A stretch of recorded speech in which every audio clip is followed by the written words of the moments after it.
Welcome to Roundhouse Roulette, a Walker, Texas Ranger podcast. Each week we recap and review one of the 200 existing Walker, Texas Ranger episodes, randomly selected by Roundhouse Roulette. I'm Evan Dalton, here with my brother Adam and our brother from another mother, Mr. Bob Leahy. What's new, boys? B3 Dukes! B3 Dukes, indeed. I think we can all agree that we're all B3 Dukes. Now, we'll get into that later if you haven't watched the episode or have no idea what we're talking about. But we hope you guys are all having a safe week. It's still pretty crazy out there, but hopefully things are going to turn around the bend. We'll see. I'm not exactly sure, but then again, none of us are experts on epidemiology. So just got to roll with the punches like Walker would. Yeah. Know? I would say we're experts at this point on Walker, Texas Ranger, and hopefully that's why you're here. If not, you should probably leave, because that's mostly what we'll be talking about. Today we will recap and review Season 5, Episode 22, called The Neighborhood. In keeping with last week's discussion, this is another fine example of ham-handed racial stereotypes, but also this shows the use of outrageous 1990s MIDI musical beds. As musicians ourselves, we thought we'd kick off the show by discussing some of the overall musical elements of Walker, Texas Ranger. Though it didn't hit on all the classic Walker stereotypes that they use with the music, they didn't really use like the rototoms when things happen, like doom doom doom doom doom. That I don't think that happened in this episode, but they did use a lot of other things. I guess we'll have to point out, since we haven't yet, Chuck Norris does sing his own theme song. I think they start around the second or third season. They switch over to this type of theme song. There are a few others before that, but just the fact that he monotone sings or talks his theme song is pretty amazing. I think a lot of the problems with the music actually stem from the original theme song, which I think is basically just weird tribal flutes and like toms just going do do do do do do do do do, building tension, and that's it. Hopefully we get a season 1 episode soon so we can remind ourselves about that. But I thought season 1 had the it had that ripping guitar line. Yeah, I think that's season 2 and 3 have that. It's like that's like almost like an 80s sitcom kind of action adventure show. Yeah. So I think they had 3 themes. They had a more sparse one that was kind of like real airy and tribal, and then they had like the more cheesy guitar. Top Gun. Yeah, exactly. A Top Gun style. And then they kind of added a little bit more production technique and had Chuck Norris sing his own theme song. So this episode in particular, I thought it's just so bad. And then there's like the random background music is just it's just way out of place, and it changes all the time, and it was just, I don't know. I'd be curious to see if it's, whoever did the music on this episode, if that's who does it regularly, or if they had someone fill in, because, man, it just didn't make any sense. It was pretty rough. I would say that as 3 white native New Englanders, we're about as well qualified to write music for an episode dealing with these themes as whoever did it. Agreed. That's fair. But on a standard Walker show, you'll have like really terrible MIDI drums and keyboard sounds and pads, almost like a Law and Order episode.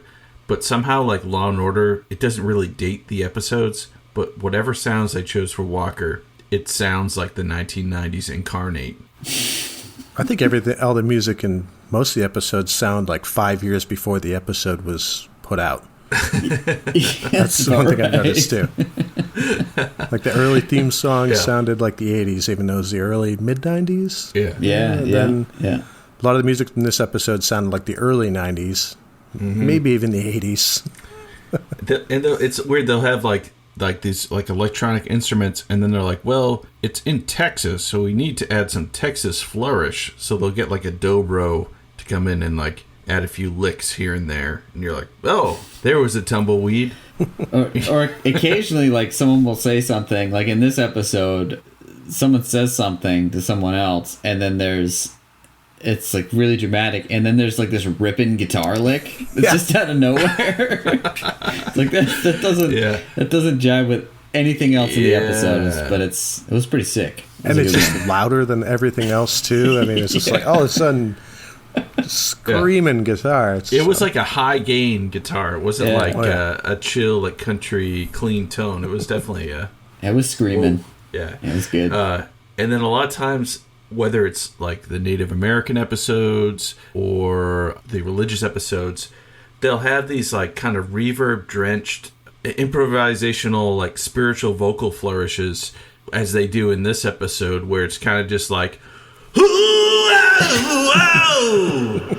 yeah, this one was particularly egregious. It was like someone basically took that Pink Floyd song "Great Gig in the Sky" and just played it at 6 different speeds, all on top of each other. It was pretty awful. Isolated vocal track, though. Dude, yeah. One of the ladies, it was like, I thought Tina Turner was busting it out. It was so high. I was like, holy crap. Yeah, it's pretty intense, and they definitely get multiple voices going.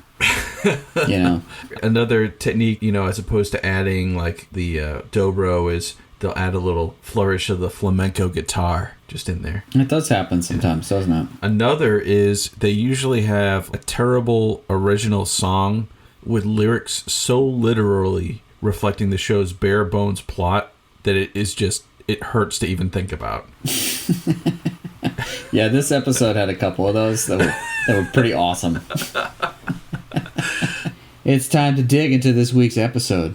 If you're watching along at home and don't want any spoilage, I would hit pause and watch Season 5, Episode 22, The Neighborhood, and come on back to us. Welcome back. Let's dig in. So this episode originally aired on April 26th, 1997, and it kicks off with some pretty fresh 90s hip-hop beats. And if I recall, there was also somebody spray painting on a local business. Yeah, there definitely is. It sets the scene. The intro is quite long. I think it's about 7 minutes long in this one, because there's a lot of context they have to set up. Because, you're going to say, wait, Walker, Texas Ranger? Why is he fighting gangs? You really got to justify having a Texas Ranger dispersing gang violence. That doesn't really seem like something a Texas Ranger should be doing. And immediately set the scene. They had the 1990s, almost like a salt and pepper groove going on. A local gang member was spray painting a wall, putting his gang sign up in rival territory, and another gang drove by and shot him to death with a Uzi. I'm not an expert on graffiti or tagging things, but my understanding is that someone has one tag that they put on everything, and then, like in this case, the B3 Dukes gang is what they were spray painting over and ultimately murdered for.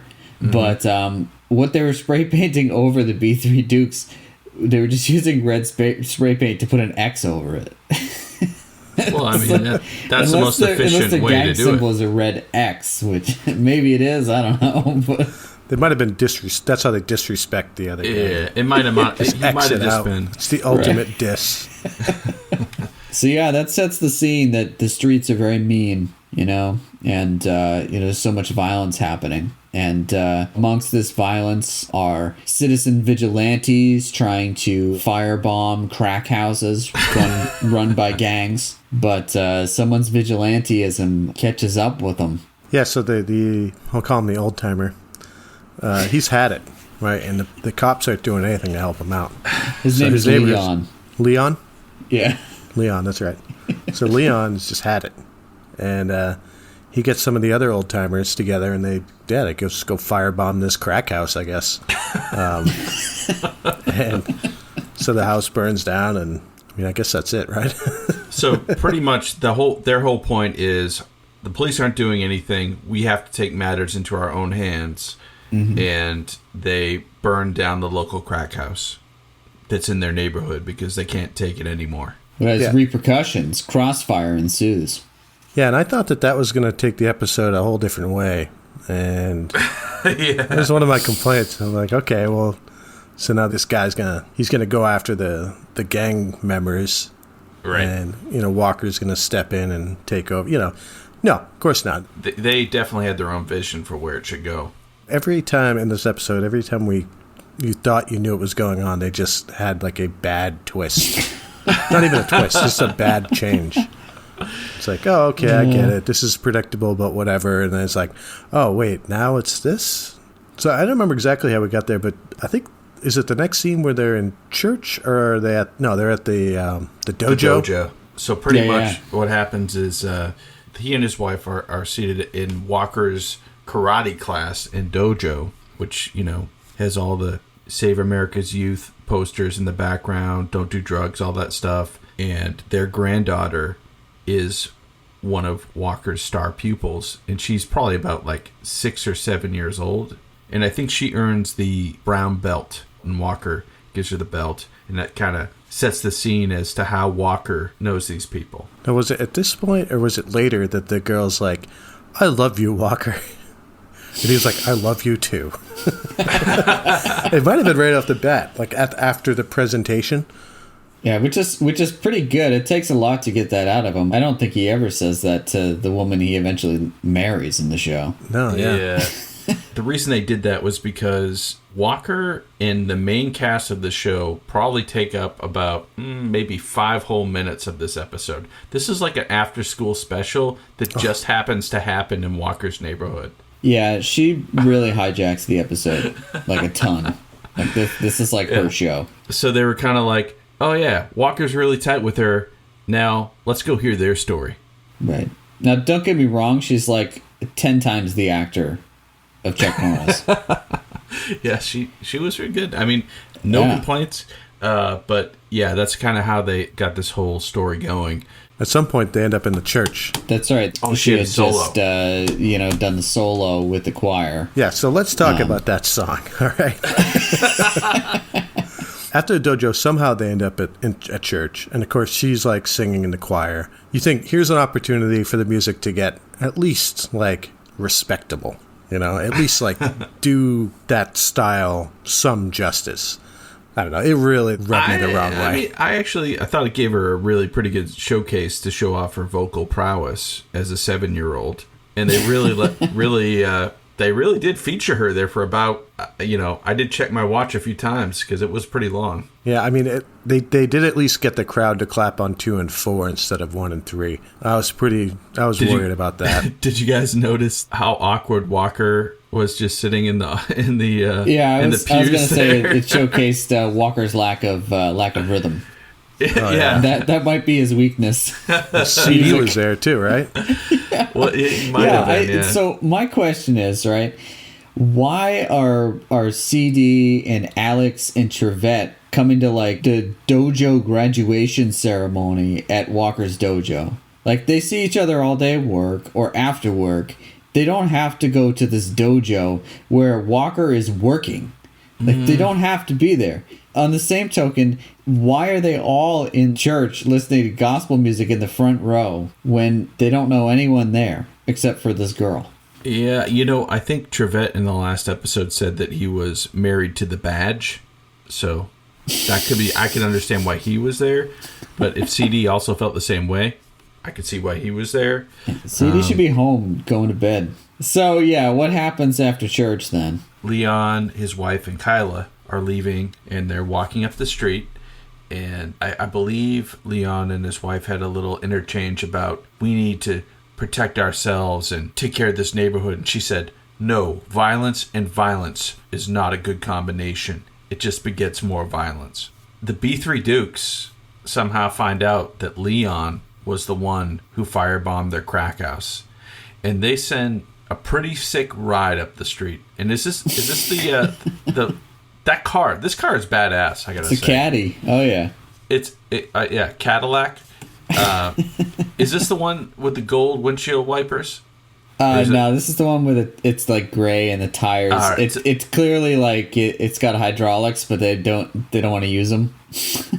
So they're driving up the street. They spot Kyla and her grandparents and Leon, who firebombed the crack house, and they they proceed to attempt to mow them down with a Uzi. Yeah, I mean, this is where we really see the B3 Dukes leader, Zach Russell, in action here. And as a typical cowardly leader, he refuses to take the fall and do things himself. So he's making the new pledge in the B3 Dukes do all his work for him. And so he makes this guy try to gun down Leon, but he hesitates because it's his first time doing anything for the B3 Dukes, and accidentally hits Kyla instead in an extremely dramatic scene. I will say that the directing in this episode, totally on point. And I will also say the directing in this episode, done by Chuck Norris's son. Well, that explains a lot. Eric Norris, apparently he directed like 7 episodes. So we've got a lot to look forward to. Yeah, that was very well done how he shot a 7-year-old. I know, right? Yeah, it was pretty terrible scene. You're like, well, I could kind of understand how he did burn down the crack house. Sure, if he got shot, fine. But no, his granddaughter got shot, and you're just like, oh no. What? She had a great singing voice. She had a brown belt in karate, and now you're gonna shoot her? Pretty much.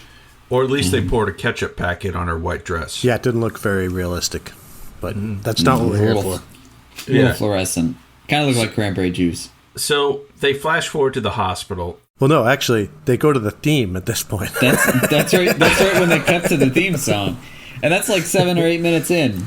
It's insane. Closer to 10. Yeah. And that's kind of why it was felt to me like an after-school special or something like Gang Violence 101, that kind of thing. It didn't feel like a Walker episode. No, not really. I wonder if it's his son directing that kind of makes this what it is, but I'm not sure. We'll see. It's his son's directing debut. It's the first one he did. Ooh, yeah. Oh, you know how like they sometimes do like a backdoor pilot for other shows? So they'll have an episode of a show that they want to spin off into another show. That's what this felt like. Maybe. Kyla's Crusade. That's what the series felt like.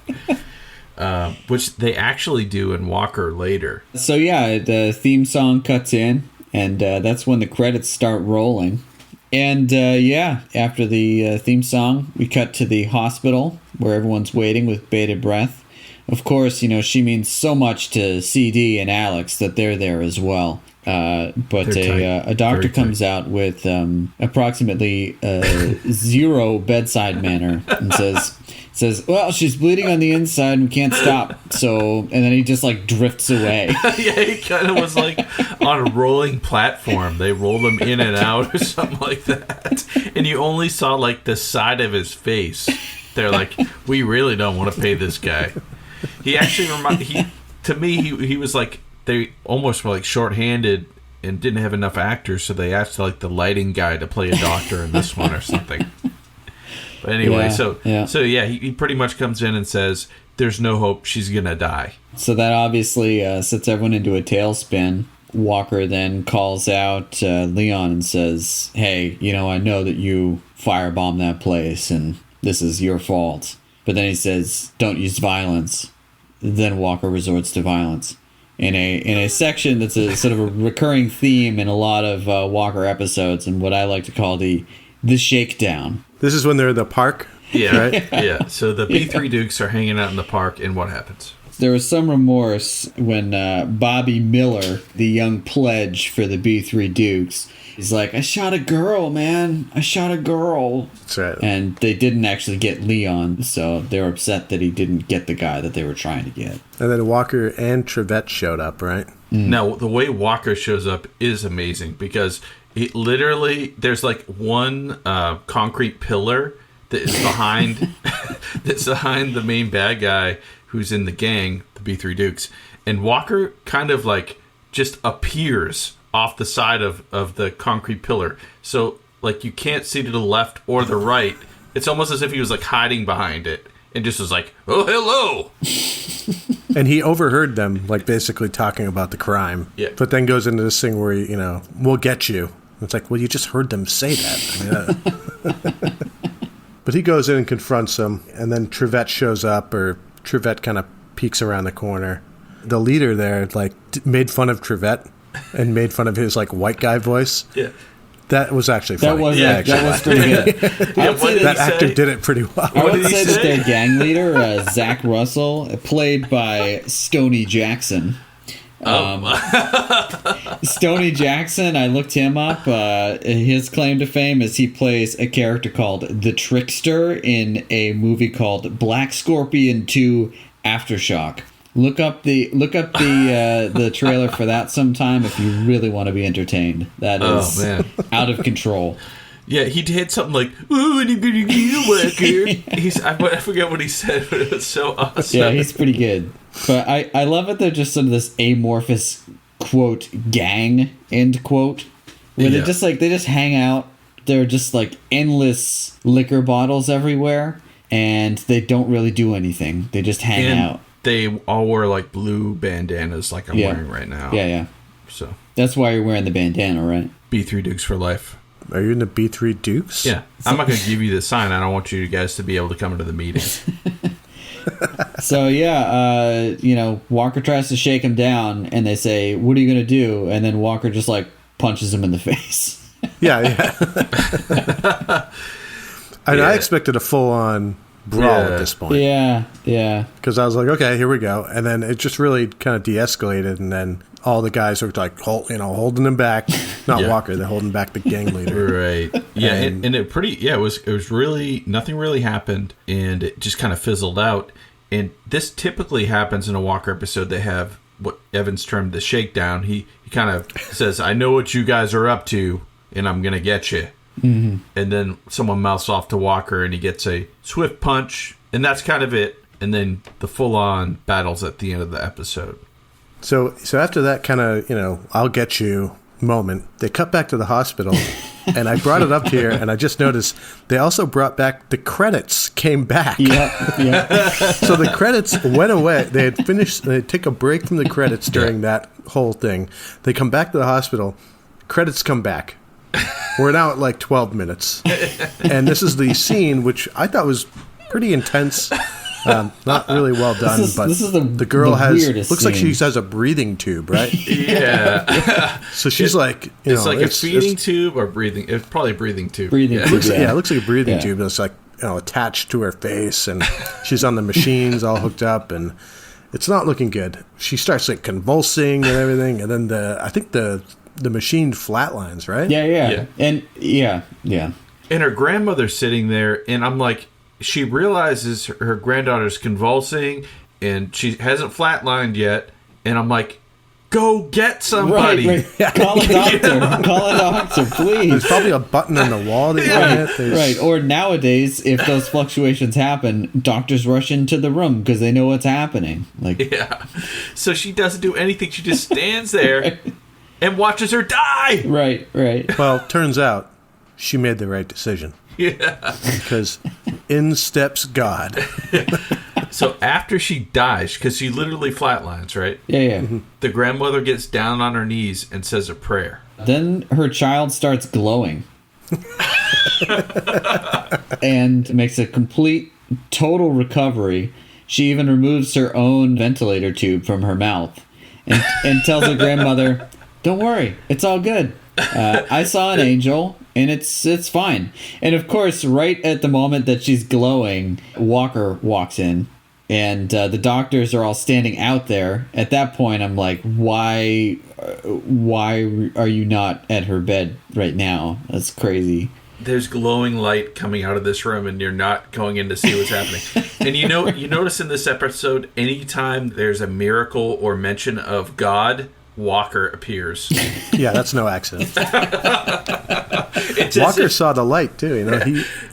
He makes note of it later, but he opens his curtains and he saw the light. Yeah. It's as if he is God. Yeah. So this doctor it's the same doctor who has no bedside manner. He's like, "I'm going to tell you what happened to your daughter." And before he can say anything, the grandmother's like, "You're trying to say she's cured." And he's like, "Well, I would have." And he's like, "I can't explain this, or I can't scientifically explain this." And Walker's like, "It's pretty hard to explain the power of faith, doctor." and this doctor, End right? scene. This doctor, at this point, I was like, because they show him a little bit more, not just the side of his face. They don't wheel him in on a dolly right here. You can actually see the doctor, and you're like, this guy would never pass as a doctor in real life, ever. He looks like a kind of guy who would show up at a bar in scrubs and pretend to be a doctor to get chicks. I just want to point out again that after the light scene and they cut to the doctor talking to Walker and everything, the credits came back again. Yeah, and this one beat out the other 2 episodes for credits. I got the scene up right, the frame up right now, 14:48. And it's not. That's the worst part is they keep coming back and then going away and then coming back. Because pretty much this show, it's kind of an atypical Walker episode, and they usually roll those in scenes that are more like exposition, plot building, to get to fights, and then during the fights they would never roll credits. Right, exactly. So yeah, they put the credits and there's boring dialogue or other things. I do see that this episode was written by Nick Correa, not Chick Corea, but Nick Correa. Yeah. So I think we should keep an eye out for other episodes he might have written. Might want to steer clear of those ones. That name actually sounds really familiar. It's possible. Yeah, I think he's done a lot of them actually. Yeah.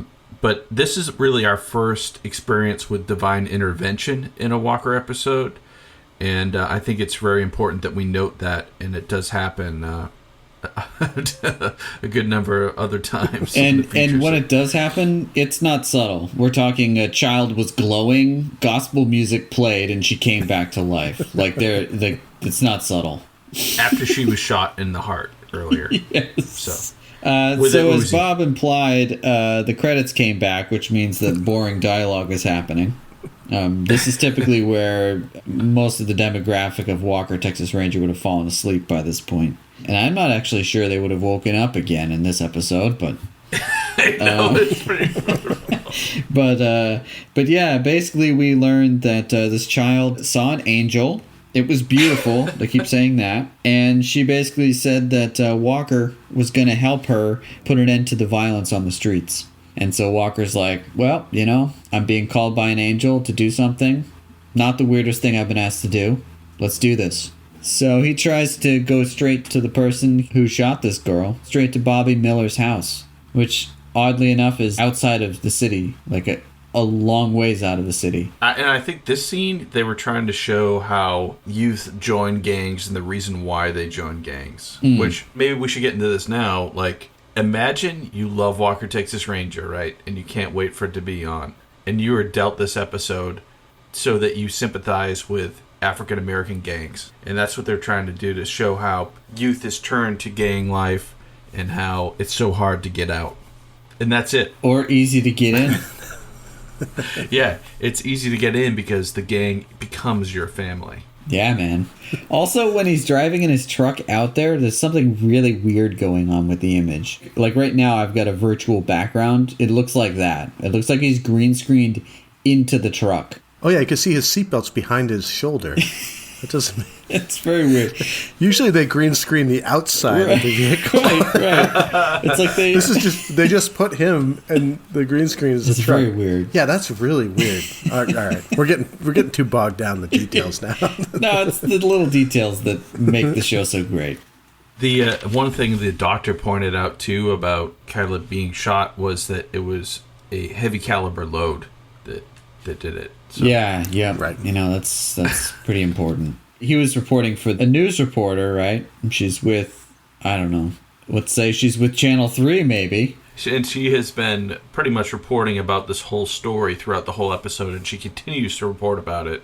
At one point interviewing the sketchy doctor about everything. And she ends her broadcast with reporting live from the hood. Right. Yeah. She does that at the end of the episode, though, right? Or does she do it here, too? She does it hood, twice. like, multiple times. It's very weird. Not... She said, reporting live from Dallas in the hood. Right. It's like, yeah. I thought that was amazing. They probably didn't want to put an actual neighborhood name to it, so they just called it the hood. Yeah, but that was terrible. That's just terrible. Oh no! I'm not. By no means am I saying that it's okay. Walker goes in his pick-em-up truck to Bobby Miller's house, and what happens? Well, Bobby Miller is clearly living in a fractured household, and but Walker, with his tracking skills, he can smell blood in the water, and he knows that this guy is sort of the weakest link to the gang, and so he kind of puts some hope into Bobby Miller in hopes that will fracture the gang apart. You think he'll ever squeal on the B3 Dukes, or B3 Duke for life? Yeah, until he gets shot. Yeah, he was pretty much for the B3 Dukes, and the scene kind of showed how his mother was being abused by his father or stepfather, and that he really didn't have a home life, and the B3 Dukes were his family. And it kind of cemented why somebody might join a gang and stay there, because they don't really have a good home life. And in the meantime, our little star protagonist, Kyla, is out there spreading the word about the Easter Sunday Fallon Park miracle. And she wants everyone in the neighborhood to come hang out at Fallon Park on Easter Sunday. Now, as a Blues Brothers fan, Kyla was going around handing out flyers for this said miracle that she wanted everyone to show up to. And she went up to what one would assume is a street worker in a very nice red and black leather dress. Yes. And it really moved me that she broke through all the stripper talk. Yeah, I don't know. She somehow morally saved a prostitute, apparently. Well, I think also the stripper had a heart of gold, too. Of course. They often do. She's like, girl, you ain't going to change anything. And then she's like, yeah, huh? And then she's like, okay. She looked in her eyes and said, "Oh, you've got sass. I believe in you." Right. Yeah. It's like at the age of 7, you definitely understand what I'm doing out here. Yeah. And then at that point around there, someone was like, "She's on a mission from God." Also, I should note, any scene taking place outside in the hood has the same track of background sound, which includes sirens, birdsong, and breaking glass. Hitting all the main points there, Yeah, it's like really establishing the environment. Yeah, and car alarms. It's really weird and off-putting. While she's trying to put all these flyers out, the B3 Dukes roll around trying to scare people away. But Kyla is not deterred. In fact, she walks right on over and has a message for the Dukes. Well, she walks over to this car that's probably one of the most awesome cars I've ever seen in my life. I mean, it's got literally gold windshield wipers. It's pretty awesome. Oh, yeah, this is the green one, right? Yeah. With the gold rims and the gold trim and the gold grill and I actually really dug that car. Anyway, she goes over the car, and Bobby Miller, the guy that shot her, is driving the car. And he's probably had to drive because he's a new recruit and everyone else was just, having a good time, whatever. But she comes up to him and whispers something into his ear, hands him the flyer for the Fallon Park Easter Sunday Miracle, and says something we couldn't hear. And you hear an awesome guitar lick. It was kind of like... Oh, was that when it came in? Yeah. Just screaming in out of nowhere. She goes... And then she walks away, and the other B3 Dukes are like, "What'd she say?" He goes, with sadness in his eyes, "She said I was forgiven." Heartstrings right there. Yeah. Just big moment. Huge moment, yeah. And now, do you think that when she was like brought back to life or saved or whatever, that she was... Because I kind of got this weird, like, they kept playing like odd background music, like... At one point, I'm like, she's going to start a cult, and things are going to get weird, and they're going to bring the Kool-Aid out. Well, that's the TV series after this episode. Pretty much. Pretty much. But she was very, like, almost possessed in the way that she acts with these people, and that was another point where I wasn't sure which way this episode was going to go. I'm like, okay, are they really leaning into the Christian being saved thing, or is this going to get, like, really weird? So... we're still having to deal with Leon, her grandfather, who was the one that burnt down the crack house, and it's kind of like the neighborhood vigilante, who Walker knows that's his perspective, and he's trying to change it to be more about love and understanding and community building as opposed to violence. So they're hanging up flyers with Kyla in one of the nearby stores, and Walker's helping Kyla hang one up because the glass is very high. And I'm thinking to myself, oh my God, are they going to shoot her again? Well, they sure try. They do. Sure enough, B3 Dukes on wheels start rolling down the street and light up the place with Uzis. And Walker kind of sees it happening and luckily gets Kyla out of the way at gunfire. And then what happens, Evan? Oh my God! This is our first episode where we get to see the patented Walker Texas Ranger Super Shot in action. This is basically where Walker walks out into harm's way, merely armed with his ornamental pistol, and he basically aims right down the sight, pulls the trigger once, twice, maybe 3 times, and crazy stuff happens. In this case, they're trying to run him down with their caddy. Note that this isn't the fancy caddy. This is a crappy one. Yeah, this is probably about 10 years old. Yeah, that's when you know something crazy is going to happen.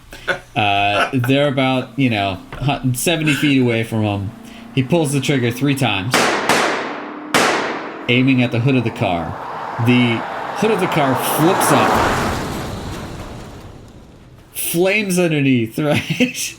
The car, which was heading straight for him, now veers off to the right, careens into a telephone booth, and then another car exploding. It's amazing. Yeah, it exploded in like 3 different phases, too. Yeah. It's kind of like the first one just didn't make any sense. The hood flies up and flames start shooting out from the engine compartment, and you're like, how could you shoot a car and make it?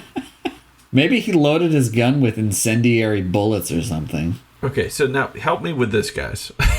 Because Walker was trying to show Leon, the grandfather, who burned down the crack house, that violence doesn't pay. Yes. And by hanging up these flyers and community building and following his granddaughter Kyla's angel, that he would be able to solve this gang violence problem. In the middle of showing Leon that, a gang shoots up the business that they're in. Walker shoots bullets at the car and blows up their car. Immediately following that, Leon says, "You're totally right. Violence doesn't pay." Yeah, exactly. Right. Yep. But he took him out with violence. That's what makes a bad Walker Texas Ranger episode when you're preaching nonviolence, because people tune into Walker Texas Ranger to see violence. So anyway, that needed to happen for this next scene to happen. The switch in Leon's head was like, you know what? We're going to do it Walker's way, and we're going to form a neighborhood watch, and we're going to take down all these drug dealers armed with only a camcorder and a few walkie-talkies. And this montage is pretty awesome. There's some great music in the background, some really terrible hip-hop music. Is this where that song's played? No, this is original hip hop, where it's like boom, boom, boom, boom, and then like, get on the floor, drop the beat, get on the floor. It's awesome. Yeah, so they're like, hey, over here, and then they show like they're like videoing people hand cash back and forth, and then they go to montage to the ranger station where Walker's in there with Leon and his friends looking at this videotape, and then they flash to in real life where they're finding more drug dealers and getting videotapes of them, and then they're like, does this mean we got him, Walker? And Walker's like, yeah, we got him. And like, yeah. And then they're like, yeah, that's Red Joey. He's always out on corner 3. And then they go, it's like, oh yeah, and that's Billy Jenkins. I know his grandma. Every single person who's a drug dealer or buying drugs is black. Yeah, man. Oh yeah, definitely. That's the neighborhood. It's like white people don't do drugs. Is kind of what I got from that. Was there a fight after that montage? The way the montage ended was as if they literally got rid of every single drug dealer in the neighborhood. Pretty close to it. There's still a handful of B3 Dukes left. And it shows them hanging out in their, to this point, what you kind of assumed was like their den, where they have like all these handles of alcohol and, they're all hanging out and smoking and stuff.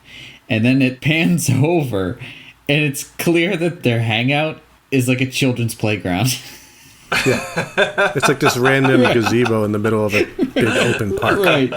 Right. And like 20 feet away is Leon with a camcorder, and like, oh man, I'm going to go show that guy. So they try to have a little standoff there. Instead, Kyla comes out, kneels between the B3 Dukes and Leon, and begins praying. And thus ensues like the most over-the-top gospel wailing like one could imagine. It's just like so gratuitous. I think we need to try to recreate it right now. Here we go. Oh,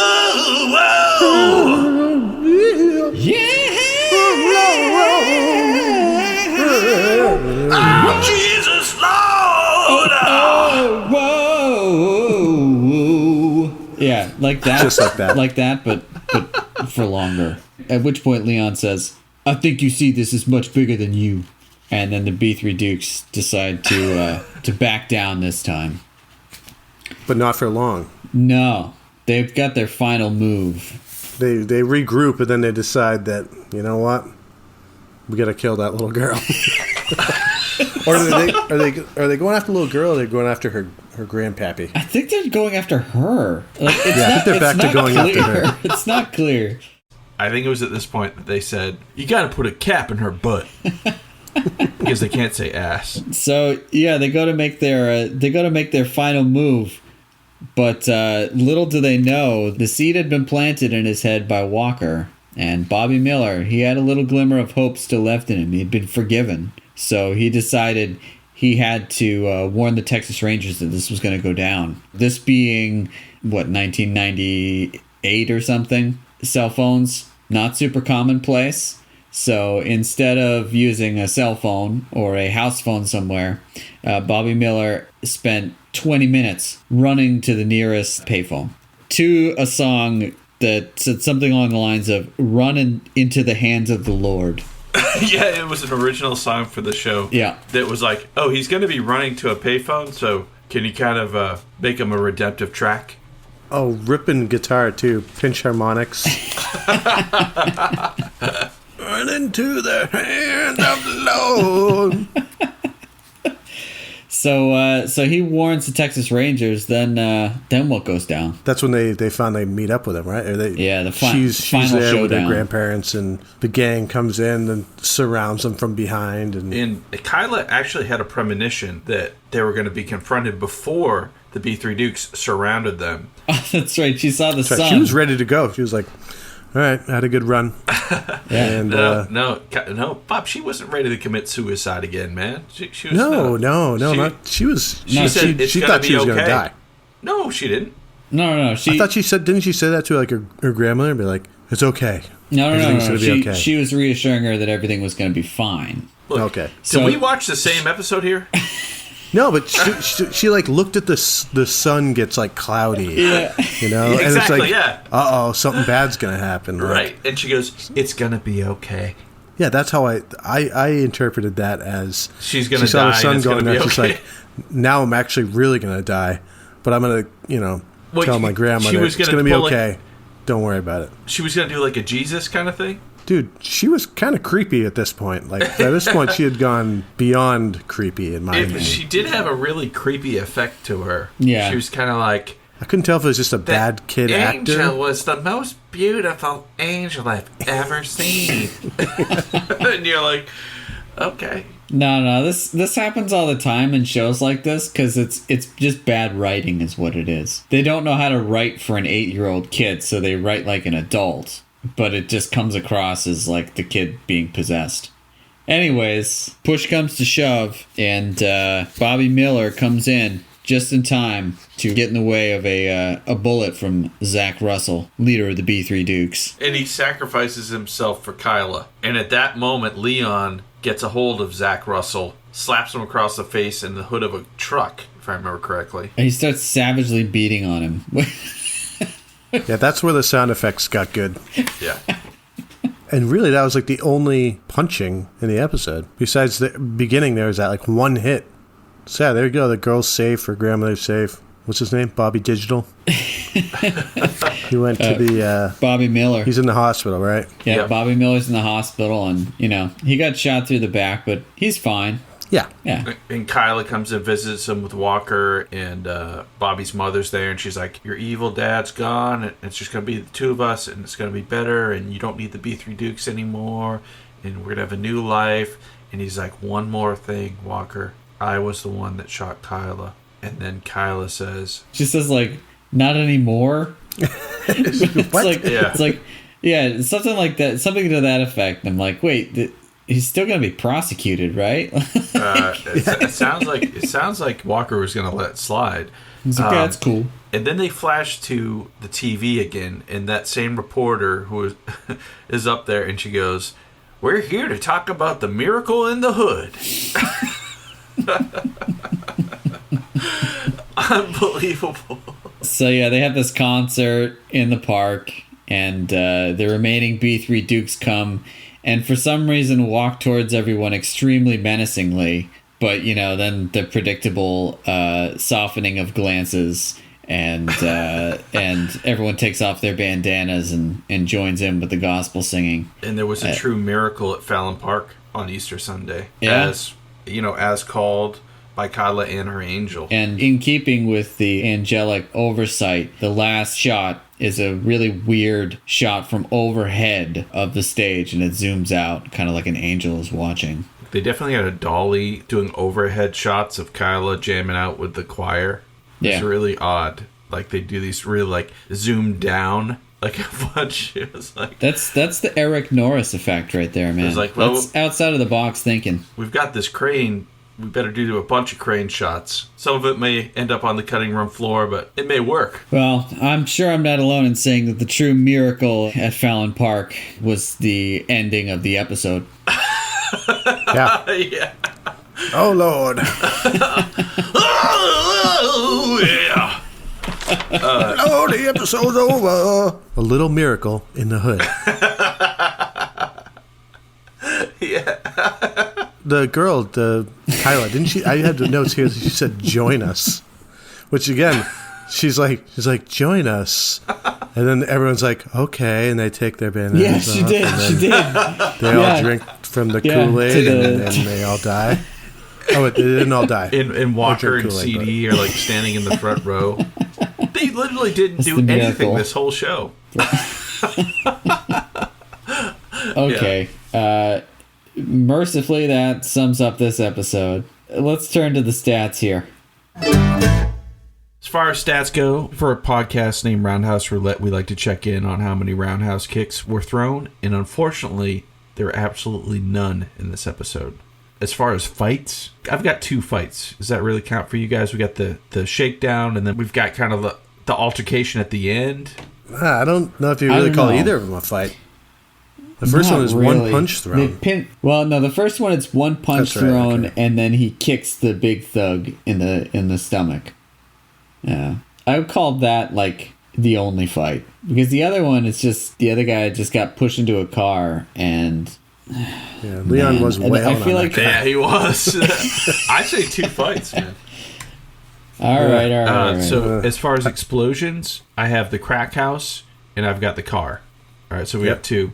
0 vehicle chases. For the bad guy, I said gangbangers. I didn't know how. Didn't they actually use the term gangbanger? I think the father was like, he's just one of them gangbangers now, or something like that. So the bad guy was a gang for this episode. Yeah, I think so. My favorite stat is when the opening credits end. And from my estimation here, the last credit from the opening credits happened at 14 minutes and 50 seconds. and that's already beaten the other 2 episodes we watched, so I can't wait to see if we can beat that. Pretty ridiculous. Guys, I just had a realization here. So we were talking about car chases and how there's none. The only time we even see Walker's Dodge Ram is that scene where they apparently tried to cut him into it. So it must have been in the shop when they were filming this episode. They photoshopped him into the truck. Because that was one thing when they just cut him in, and I just quickly looked through again, and I was like, oh, yeah, no. He didn't drive at all. They didn't show him in the truck at all, which is pretty unusual, I'd say. That is weird. Like I said, when he went to visit Bobby Miller's family, why was he, like, the scene of his truck driving to Bobby Miller's place was like 5 miles outside of Dallas, driving out of Dallas. And then when they get there, like, usually they show him, like, pull up and get out.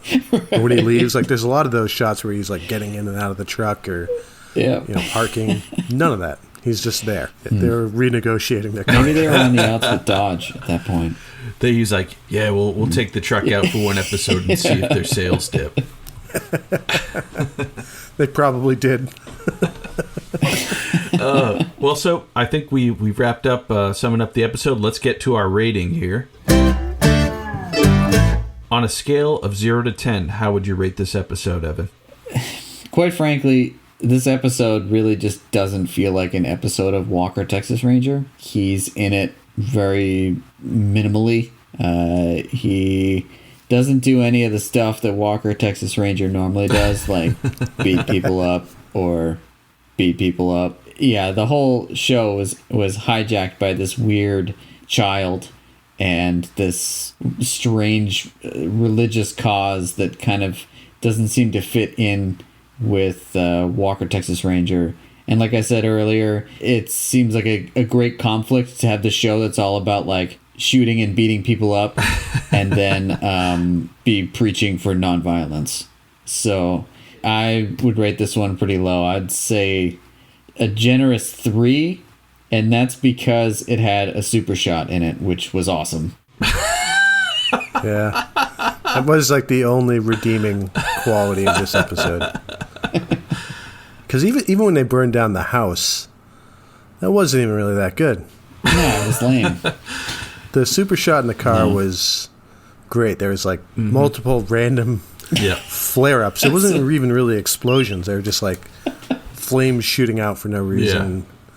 So yeah, that was it. But I couldn't even go that high. I think halfway through I was convinced that this was a 2. I mean, that's kind of like as low as I could go. I say a 2 because this is only the third one of these we've done.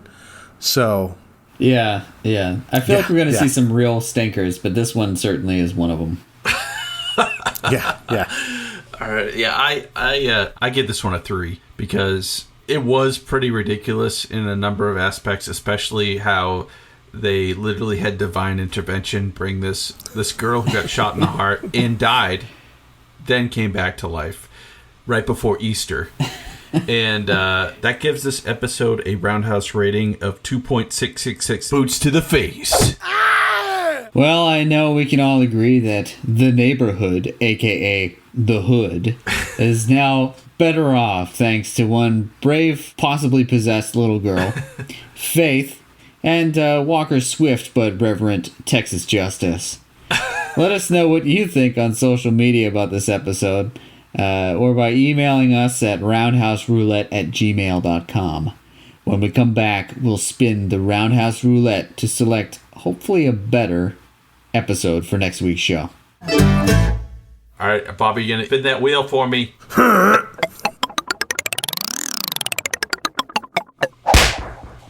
Iceman. Yeah, I mean, I think that's good. This one looks good. So it's early on in a season. Yeah. This is another one that's directed by his son Eric Norris. Ooh, okay. So we'll be able to tell if that's the reason that last episode was the way it is. After he captures the explosive expert known as the Iceman, Walker sends in a ringer to help apprehend the criminal's accomplices. The name and the synopsis is good. I think we'll find out about the director. If this is another stinker, then we'll know. Yeah. Well, if you look at his career, he has a few directing credits. Most are on his dad's TV show, and then he becomes a stuntman. Right. I have realistic expectations for this next one. Let's put it that way. Well, we hope you'll join us next week when we share our reactions to Season 6, Episode 2, Iceman. Share your opinions with us on Facebook and Instagram at Roundhouse Roulette and Twitter at Roundhouse Pod. And rate and review us on iTunes or wherever you get your fine podcasts. Until next week. May the eyes of the Ranger be upon you. When you're in Texas, look behind you. Oh, 'cause that's where the Ranger's gonna be.